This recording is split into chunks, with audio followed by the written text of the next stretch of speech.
Itu Encik Zamri ya? Saya Mona. Kita memang belum kenal. Tapi saya tahu nama Encik. Ya. Yeah. Tentu ramai kawan kan? Oh, gitu. Ada hal mustahak. Boleh saya jumpa Encik Zamri? Tapi saya lebih suka kalau kita dapat makan malam sama. Oh, gitu. Di Hotel Dayang esok jam 8 malam. Ya. Yeah. Begini. Tapi... Halo? Encik Zamri pakai baju merah.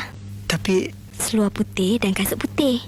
Saya pakai baju kebaya hijau pucuk pisang. Kain hijau dan selendang pun hijau. Bye. Tapi... Halo?